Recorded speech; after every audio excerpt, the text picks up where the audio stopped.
नमस्कार, हमारा नाम है समरीन और आपने देखना शुरू कर दिया है लाइव सिटीज। देखिए, लाइव सिटीज ने अब से कुछ देर पहले आपको ब्रेकिंग खबर दिखाई थी। हमने आपको दिखाया था कि जेल से बाहर आ चुके हैं जनसुराज के सूत्रधार प्रशांत किशोर, और तस्वीरें हमने आपको शेखपुरा हाउस की भी दिखाई थी। लेकिन अब बड़ा सवाल ये पैदा हो रहा है कि आखिर ये सब कैसे मुमकिन हुआ। तो आइए फिर सीधा सवाल जानेंगे प्रशांत किशोर के वकील से, जानने की कोशिश करेंगे कि आखिर ये सब कैसे मुमकिन हो गया। वकील साहब, ऐसा है कि नामुमकिन कुछ नहीं है, पहली बात। और दूसरी बात इसमें यह है कि इन पे जो भी एलिगेशन लगाए हैं ऑफेंस के, वो सब के सब बेलेबल सेक्शन है। बेलेबल मीनिंग देयर बाई कि 7 इयर्स से कम का इम्प्रिजनमेंट का प्रोविजन जिसमें है। तो उसके लिए जो है सुप्रीम कोर्ट का गाइडलाइंस है कि उसके लिए पुलिस ही जो है वो बेल पे किसी को छोड़ सकती है। मतलब those offences are bailable offences. और दूसरी बात ये थी कि कोई इनका क्रिमिनल एंटीसीडेंट्स तो है नहीं, इज नॉट ए क्रिमिनल।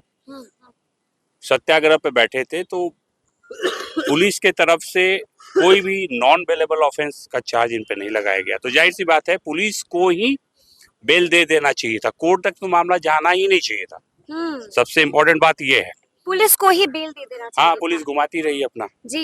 फिर हम लोग इंटरवीन किए। पहले फर्स्ट इंस्टेंस में जैसा हमको पता चला कि कंडीशनल बेल की बात हो रही थी कि कंडीशनल बेल देंगे और आप कंडीशन फुलफिल करने। कंडीशनल बेल का मतलब हो गया कि आप फिर से कोई धरना, ये धरना तो था ही नहीं, सत्याग्रह था, तो सत्याग्रह में नहीं बैठेंगे और इन सब एक्टिविटीज में आप इन्वॉल्व नहीं होंगे। तो इस तरह की अंडरटेकिंग प्रशांत किशोर क्यों दें?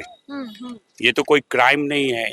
ये सत्याग्रह पे बैठे थे, बच्चों के लिए बैठे थे, बिहार के भविष्य जो हैं स्टूडेंट्स, यूथ के लिए, कि बीपीएससी में का जो री एग्जामिनेशन कराया जाए और तमाम एग्जाम्स में जो गड़बड़ी, जो घोटाला चल रहा है उसको बंद किया जाए। इसमें कौन सा ऐसा गलत है? वकील साहब, थोड़ा सा डिटेलिंग में भी हम आपसे जानना चाहेंगे। एक एक सवाल पर आएंगे। सबसे पहले तो हम आपसे ये जानना चाहेंगे कि जैसा कि आपने भी बताया कि शर्तों के साथ बेल दी गई थी, क्या कुछ शर्तें लगा दी गई थी प्रशांत किशोर पर? वही रूटीन शर्त है, लेकिन उस शर्त को भी मानने के लिए तैयार नहीं थे। क्या क्या? जैसे कि आपको मैंने बताया कि आप पुनः जो है जिस ऑफेंस के लिए आपको लाया गया है उसको नहीं करेंगे। यानी कि आप धरने पर नहीं बैठेंगे, सत्याग्रह आप नहीं करेंगे। हम लोग धरना नहीं कह रहे, एक मिनट, हम लोग सत्याग्रह कह रहे हैं। सत्याग्रह, इट्स नॉट धरना। ठीक है, सत्याग्रह पर आप नहीं बैठेंगे, ये पहली शर्त हुई। दूसरी शर्त भी थी, तीसरी शर्त भी थी। ऑब्वियसली अगर आप ये करेंगे तो आपको फिर गिरफ्तार किया जाएगा। अच्छा, ऑब्वियस है। ठीक है, अगर आप इसको तोड़ेंगे तो तो ये सब शर्त को नहीं मानना था। बाकी तो पीआर बॉन्ड तो भरना ही होता है। ठीक है कि जब हम पुलिस को इन्वेस्टिगेशन में मदद करेंगे, क्योंकि आपके ऊपर आरोप लगा है, ट्रायल होगा तो हम ट्रायल को फेस करेंगे, वहां अपनी बातों को रखेंगे और हम फिर मुक्त होंगे। तो वो सब शर्त के दायरे में नहीं आता है। लेकिन ये बात कहना कि हम ये फिर नहीं करेंगे, काइंड ऑफ अंडरटेकिंग, हम जिंदगी तमाम नहीं करेंगे, और करेंगे तो परमिशन लेना पड़ेगा। एग्जैक्टली, परमिशन कहाँ से लेना पड़ेगा? आप कर ही नहीं सकते, फिर आप सत्याग्रह भी ना करें तो ऐसा थोड़ी है। ये जो है संविधान इस देश को चलाती है। बिल्कुल। संविधान के रक्षक यहाँ है। संविधान है कुछ, हाँ बिल्कुल, अधिकार है कुछ, ड्यूटी है कुछ, राइट है कुछ। एग्जैक्टली। और हम लोग संविधान के सिपाही हैं इस देश में। ठीक है वकील साहब, यहाँ तक तो हम समझ गए कि शर्तें लगा दी गई, फिर प्रशांत किशोर जेल चले जाते हैं। उसके बाद क्या होता है? पासा पलटता कैसे है? बाजी आप लोगों के हाथ में कैसे आती है? तभी मैं जाता, सब खत्म हो गया था तब। नहीं, सब कैसे खत्म हो जाएगा? उम्मीद पर दुनिया कायम है। सब खत्म हो गया रहता तो अभी हम लोग जनसुराज का झंडा लेके ढोते रहते। सब नहीं खत्म हुआ है। क्या हुआ उसके बाद? उसके बाद मैं पहुंचा वहाँ कोर्ट में, मैं समझा रिकॉर्ड वगैरह दिखाने की ऑनरेबल से वो क्या रिक्वेस्ट किया कि बताइए भैया। तो वो वहाँ पे ये सिविल कोर्ट में, हाँ जी, सिविल कोर्ट। तो वहाँ पे पता चला कि ये जो सारे सेक्शंस हैं बेलेबल है। तो बेलेबल जब सेक्शंस है तो मैंने उनको रिक्वेस्ट किया ऑनरेबल को कि जब बेलेबल सेक्शंस है तो आप फिर उसमें पुलिस को, फर्स्ट इंस्टेंस में तो पुलिस को ही दे देना चाहिए था बेल। आपके पास तो मैटर आना ही नहीं चाहिए था। ठीक है, जी। लेकिन ये बातें आपने जज साहब को कही है। बिल्कुल। जी। फिर रिक्वेस्ट किया उनसे कि आप जरा से इसको रिकंसिडर करें, और हाँ। चूंकि उस समय कोर्ट में माहौल बहुत भीड़ का था, आप लोग गए होंगे तो हाँ, देखे हाँ। होंगे, तो that was mistake of law. मतलब हर इंसान से गलती होती है, जी जी। तो वो सी रियलाइज्ड इट। अच्छा, हाँ कि जज साहिबा को समझ आया। हाँ, तो वो कोई बड़ी जी। बात नहीं है। यही तो है, न्याय अभी भी, न्याय का मंदिर न्याय अभी भी जिंदा जिंदा है। है, और जिंदा है। न्याय का मंदिर तो न्यायालय। जज साहिबा ने क्या कहा? जज साहिबा फिर बात से मतलब हम लोगों ने जो बात हम्म। उनसे कहा हम्म। कि ये ऑल पक्ष सेक्शन, क्या रखा आप लोगों ने अपना?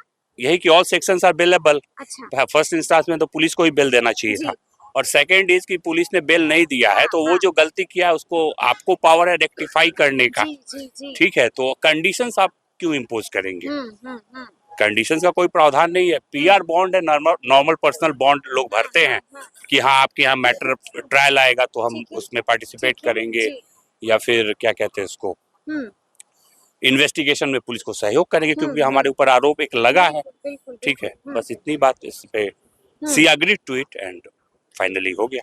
शी अग्रीड टू इट, यानी कि उन्होंने अपने ही जजमेंट को पलट दिया।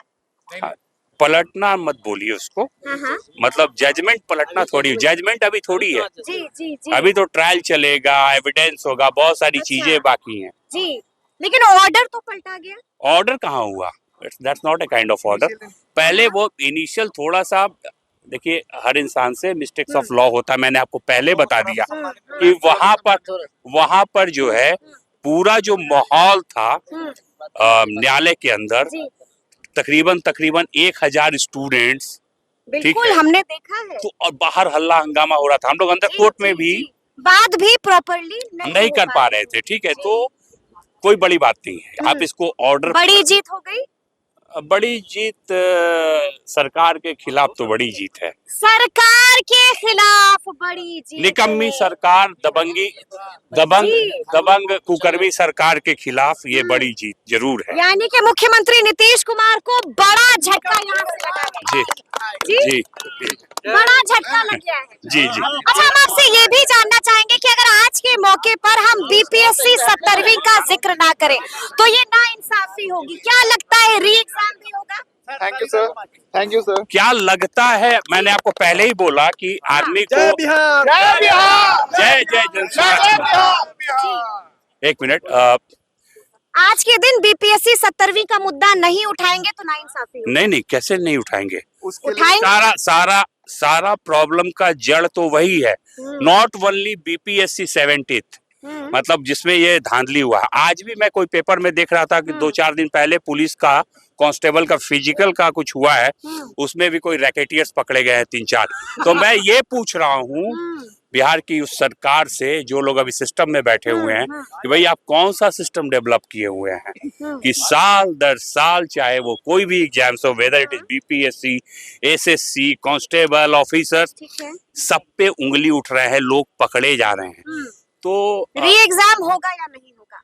री एग्जाम तो पूरे होगा, सेंटर की परीक्षा रद्द होगी कि नहीं बिल्कुल होगी? होगी, बिल्कुल होगी, यानी कि अब इसके लिए भी मुस्तैदी से आप बिल्कुल लोग लग लड़ेंगे, जाएंगे। बिल्कुल लगेंगे, वहाँ पर भी अभ्यर्थियों को जीत दिलाएंगे। बिल्कुल दिलाएंगे। अभ्यर्थियों के लिए ही हम लोग, बिहार के लिए, बिहार की बेहतर भविष्य के लिए, बिहार के लिए है और बिहार के बेहतर भविष्य के लिए है।